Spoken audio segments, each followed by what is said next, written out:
What's up mga tropa peeps? Welcome back to my vlog at magandang gabi po sa inyong lahat at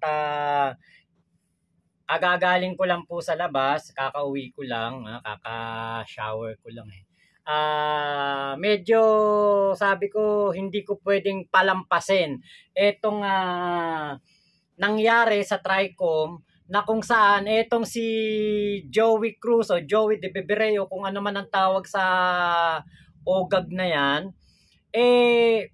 Alam niyo po, nakakaya po na ganyan ang asta ng isang babaeng puta, ng babaeng Bulakenya. Ayan. Hindi po magandang halimbawa para sa mga kababaihan ng Bulakenya. Na Bulakenya. Ako po'y tubong Santa Maria, Bulacan.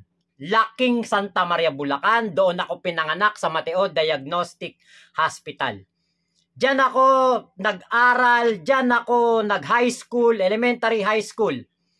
Hanggang ako po lumaki talagang diyan po ako nagkaisip sa Santa Maria, Bulacan. Libot ko yan, Bukawe, Marilao, May Kawayan, Malolos, sa Panasahan, marami kong kamag-anak. Diyan sa Pande, marami kong kamag-anak. Dito po sa Paumbong, ang dami ko rin kamag-anak diyan.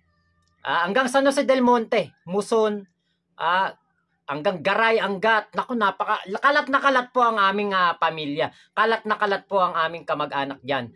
At hindi naman po sa pagmamalaki o parang pinagyayabang ko, ang ilan po sa aking mga kamag-anak ay mga politiko at mga naging matataas po ang katungkulan sa Bulacan.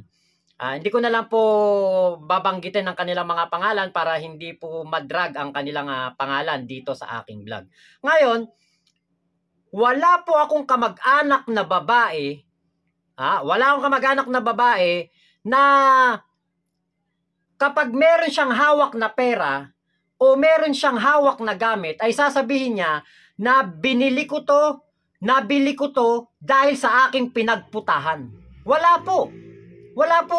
Hindi po ako nakarinig niyan sa pamilya ko, sa nanay ko, sa mga tiyahing ko, sa mga lola ko, sa mga pinsan ko. Wala po akong narinig na ganyang salita.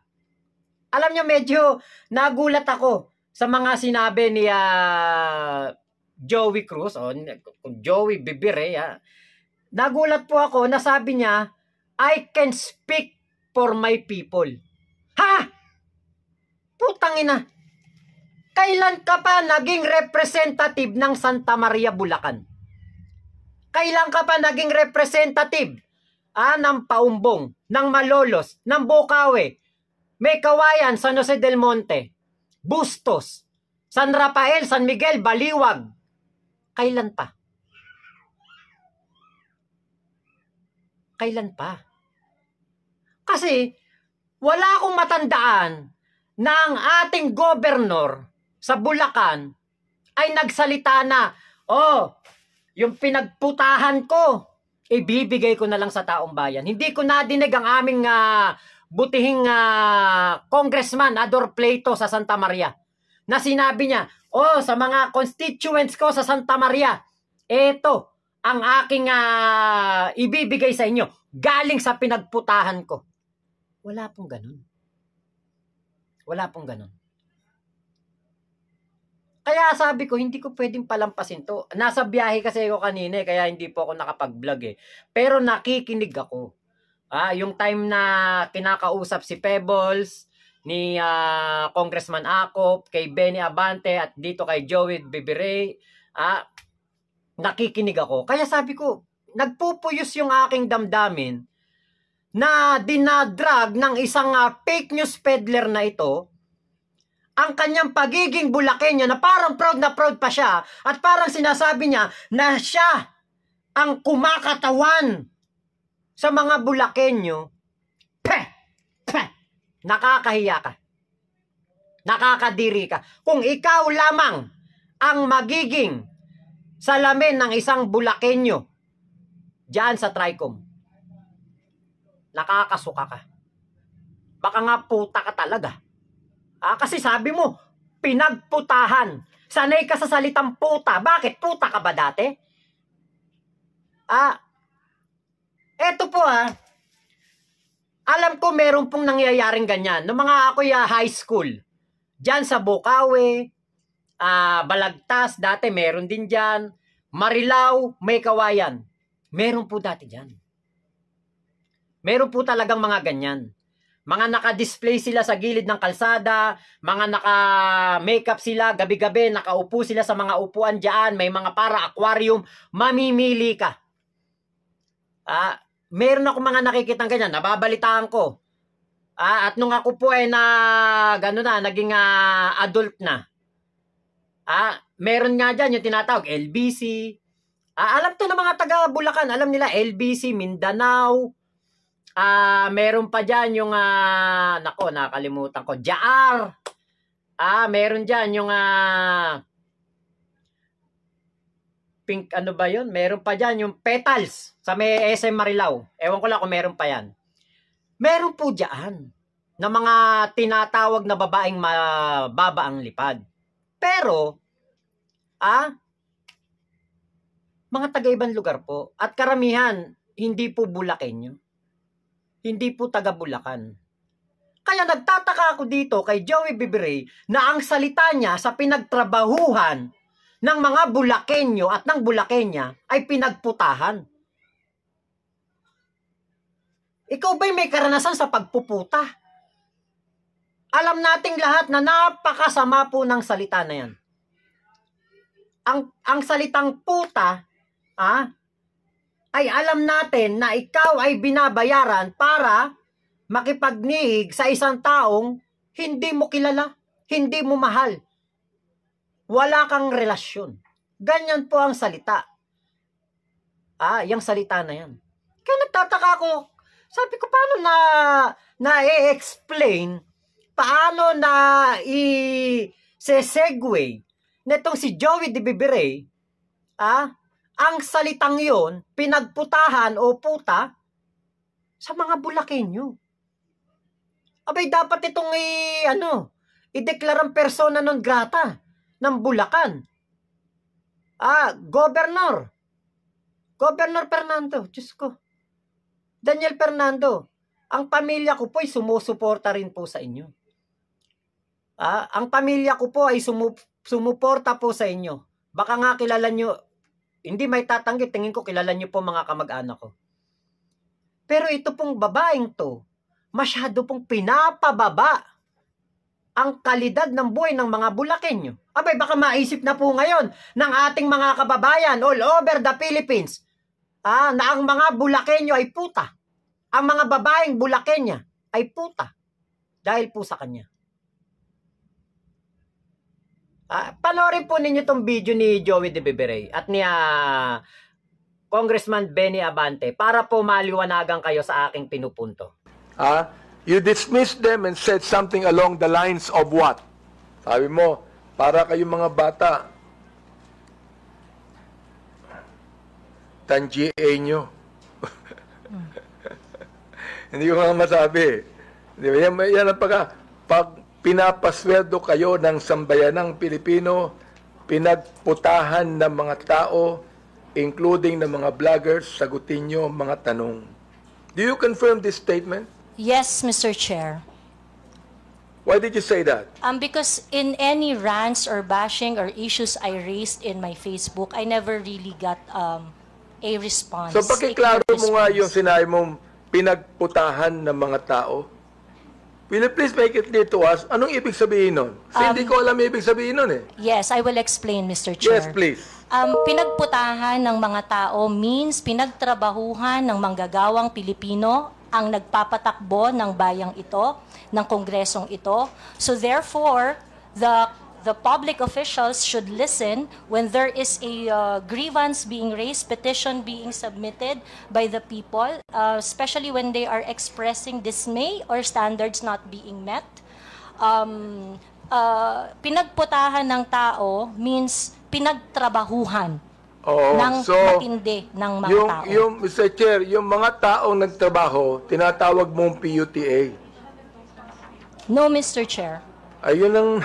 Yun ang nabanggit mo eh. And Mr. Chair, sa Katagalugan po, ang ibig sabihin po niyan, dahil nga po ang tao ay nagtatrabaho, ang isang hardworking na tao ay nagtatrabaho ng long hours, they would always express ng frustration dun sa kanilang pang-araw-araw na challenges. So that is why, ganun po ang Bulakenya po ako, Mr. Chair. I would just like to inform so that you would also have a proper context on my vernacular. Mr. Chair, marami kong kilalang Bulakenyo na hindi ganyan ang mga salita. Yeah, marami po. Marami rin po Please, ako. wag mong banggitin ang pagiging Bulakenya mo dito. But Baka it is- sabihin po ng mga Bulakenya, lahat yan, ganyan ang salita nila. I am Please, under oath, wag Mr. naman. Chair. It is like that. Mga disente po ang mga Bulakenya. Bulakenya po ako, sir. So I can speak for my people. Isa ka, Mr. Chair, sa Bulakenya hindi disente. Ikaw siguro ang pinaka hindi disenteng Bulakenya. Kasi tanggap mo sa sarili mo na ang iyong mga pinagtrabahuhan ay ang iyong pinagputahan. Bakit? May experience ka ba sa pagpuputa?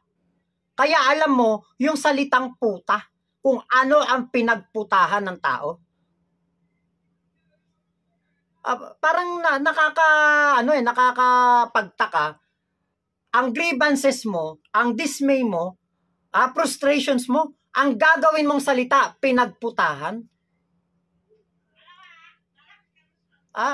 Saan mo ba na-experience yung salitang yan na pinagputahan? Turo ba yan ng nanay mo? Ano ba nanay mo dati? Ano ba tatay mo dati? At para masabi mo na yung pinagtatrabahuhan, ang ibig sabihin niyan ay pinagputahan. Diba? Parang, para lamang mailusot mo yung iyong mga pinopost sa FB, para lamang masabi mo, na ikaw ay kailangan mong ganon ang iyong post dahil ikay Bulakenyo, para ma-justify mo ang post mo na pinagputahan, idadamay mo kaming mga Bulakenyo. Araw-araw lumuluwas ang mga Bulakenyo papuntang Maynila para magtrabaho ng marangal. Nagtatrabaho sila sa mga SM, sa mga mall, nagtatrabaho sa mga sangay ng gobyerno. Diba parang nakakahiya naman na matawag sila. Ay naku, kayo, Bulacan ka, di ba? Puta ka pala. Diba? Saka alam naman namin kung ano yung standards na gusto mo. Kaya kayo nadidismaya, kaya kayo frustrated sa gobyernong ito dahil hindi pumapabor sa inyo. Yun lang yun. Kaya wag mo idamay ang pagiging Bulakenya mo dahil nakakahiya na matawag na ikay isang Bulakenya dahil hindi po ganyan ang pamilya ko. Wala pong ganyan sa pamilya namin.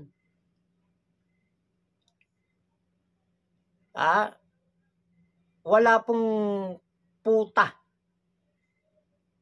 Diyan po sa Bulacan na masasabi mong talagang tubong Bulacan. Baka meron nga talaga na mga gumagawa niyan. Pero hindi po taga Bulacan talaga. Hindi talaga tubong Bulacan. Mga dayo. Yung mga nang ibang probinsya, nang ibang bayan, na mga hindi makahanap ng trabaho sa kanilang lugar. O yung iba ginamit na stepping stone. Ang kanilang mga mga kagandahan, kasi marami po diyan mga beer house. Kahabaan ng highway na yan, MacArthur Highway, Balagtas, Bocaue, Marilao, may Kawayan na yan, hanggang Valenzuela pa nga Marami po diyan na mga beer house na meron pong mga GRO. Lalo ngayon, makarating ka ng lagpas ng Valenzuela, monumento, marami po diyan. Sana wag mo namang i-categorize ang mga Bulakenya na puta. At wag mo nang ipagmalaki na ikay Bulakenyo kasi nakakasuka kang Bulakenya. Sa totoo lang. Now ito last question, Mr. Chair. Yes, can you wrap it up? We still have other issues. Given your consistent use of offensive language, not only against me, against others, for example, personal insults, unfounded allegations, You cannot even verify it with your data. Do you believe your actions are still protected under freedom of expression? I take exception, Mr. Chair, Or on have you crossed the alleging line unfounded accusations because Or have you crossed the line into abuse of your right? I understand my right, Mr. Chair, and I understand that I have no right to abuse my right. Good. So, ibig sabihin doon, you have no right to use abusive language against a person you do not even know personally. Using profanity is not necessarily abusive, Mr. Chair. Well, you made that in a personal way. So, let the people judge it, no? Because Correct, a lot of Mr. people Chair. are watching Agree. now. Let the people judge Mr. it. Chair. So, siguro, yun na lang, Mr. Chair, ang mayatanong ko kay Ms. Joey, siguro ngayon, makakilala na kami ngayon, siguro magiging close na kaming dalawa. Baka kayo ng sunod na love team. Kita mo, sabi niya, yun daw po nga pagsasalita ng profanity ay hindi po ito abusive. Siguro sa sarili mo. Pero kung ikaw, diba, ay nasa SOCMED at alam mo maraming makakabasa niyan, bata, matanda, kabataan, pwedeng makabasa niyan. Yung profanity na ginagamit mo, nakakabastos po yan. Baka gayahin ka pa ng mga kabataan. Naku, saan kaya sa Bulacan? Nakakahiya. Nakakahiya ka kung taga saan ka, kung saan ka man sa Bulacan. Nakakahiya. Hindi po katanggap-tanggap to bilang isang Bulakenyo at yan sinusuka ko na siya isang Bulakenya. Nakakahiya po. Nakakahiya. Alam nyo, nung habang nakikita ko tong video na ito, habang nakikinig ako sa TRICOM hearing, naalala ko yung mga pinsan ko, mga accountant, engineer, may doktora pa kami na pinsan, mga virtual assistant ko na kamag-anak, na mga nakapagtapos ng 4 years course, kapatid ko na nagtatrabaho din as a call center agent. Hindi po sila nagpupute. Never po nilang ginawa yan. Kaya sabi ko, bilang isang Bulakenyo, baka walang makapag-voice out lang na Bulakenyo. Isa ako sa dapat na mag-disagree dito sa Joey De Bebere na ito. Dahil kinategorize niya ang mga Bulakenyo as offensive magsalita, laging may profanity. Ano yun? Kada tatawagin kayo ng nanay nyo pagkakain na, tara, kain na tayo. Heto na ang ulam na binili ko galing sa pinagputahan ko. Kain na tayo. Tara na, mga anak, kain na tayo. Tatawagin kayo ng tatay nyo. Tara na, anak, kain na. Eto yung pinagputahan ng nanay nyo, kain na tayo. Ganun ba ang dapat na maging image ng mga Bulakenyo sa TRICOM hearing na ito dahil lamang sa isang Joey De Bebere? Siguro kung sayo lang, wag mo nang ilabas ang pagiging Bulakenyo mo. Dapat nga ikahiya mo na kung tubong Bulacan ka talaga, nakakahiya ka. Kasi kinategorize mo yung sarili mo na may pasaporte kang magsalita ng pinagputahan at ang tingin mo sa mga tao ay puta, sa kanilang mga kinikita na pera mula sa kanilang pinagtrabahuhan, pinagputahan.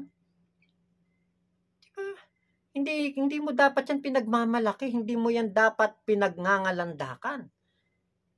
Kasi kami na mga tubong Bulacan, nakakahiya po. Nakakahiya. Kinakahiya po namin ang tao na ito. Kinakahiya namin na ikay isang kababayan namin na Bulakenya. Nakakaya. Kung ikaw makita lang kita sa personal, habang kunwari ako nandyan sa Tricom, nagsasalita ka ng ganyan, baka masuka ako, mandiri ako. Kasi nanay ko, Bulakenya. Lola ko, Bulakenya. Napakarami kong lola. Puro mga Bulakenya. Mga kamag-anak namin, Rotary Club, Soroptimist Club. Tapos, ile-level mo sa puta. Ile-level mo na ang kanilang mga pinagtrabahuhan dahil sila'y mga Bulakenya ay pinagputahan ng tawag doon. Ang tanging makakapagsalita lang po nito, alam nyo, yung may experience sa pagpuputa siguro. Ang may kaya lamang. O may kayang atimin. Kayang sabihin ng mga ganitong bagay. Ay may karanasan sa pagpuputa. Diba? Nananawagan ako kaya Governor Daniel Fernando, baka pwede pong pakipag-aralan po ninyo etong taong ito, kung ito ba ay karapat-dapat pa ba itong tawaging Bulakenya? Kailangan pa ba o karapat-dapat pa ba itong tanggapin diyan sa Bulacan pagkatapos niyang pababain ang level ng mga kababaihan sa Bulacan? Diba? Level mo lang ng sarili mo, pababain mo, pero huwag mo idamay ang buong probinsya mo. Nakakahiya ka. Nakakahiya. Kung okay lang sa magulang mo yan, okay lang sa nanay mo yan, okay lang sa lola mo yan, okay lang sa tiyahin mo yan, yung mga pinaggagawa mo. Sa amin, hindi pwede yan. Mga konserbatibo, ang mga tunay at may dugong Bulakenyo. Nakakahiya naman dun sa mga lolo namin na nakaukit pa yung pangalan dun sa sa mga katipunero ng Santa Maria, nakipaglaban sa mga dati kasi ang Santa Maria, barangay lang yan ng Pande. At yung simbahan ng Santa Maria dyan, ang tawag po dyan, Church of Pande. Kasi barangay lang po kami dati ng Pande. Ang Pande talaga, ang malawak na bahagi, ay bayan yan, nasasakop niyan ang Bustos, ang Balagtas, Marilao, mga barangay lang po dati yan. Ngayon, ilan po sa mga lolo namin, mga katipunero, nakakahiya naman yun na ang kanyang mga apo, ang tawag sa pinagtrabahuhan pala nito mga apo niya ay pinagputahan, samantalang hirap na hirap sila ipagtanggol ang Bulacan noon sa mga mananakop. Diba? Kaya alam nyo, sana itong si Joey De Bibiray ay ideklara pong persona non grata ng Bulacan dahil po sa ginawa niyang kabastusan sa mga kababaihan na mga Bulacan. Babae siya no? Di naman siya katulad ni Pebbles, di ba? Babae yan. Mas nakakahiya lalo kasi si Pebbles magalang eh. Si Pebbles hindi po ganyan magsalita sa Tricom, pero eto no. Ewan ko. Ano bang lahi kayo ng Bulakenyo? Kung Bulakenyo talaga kayo. Saan bang lahi kayo ng Bulakenyo?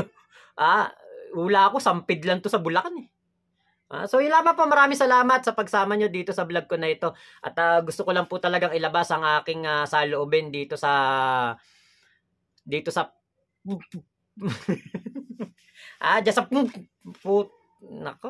nako talaga. Salamat po, bye-bye.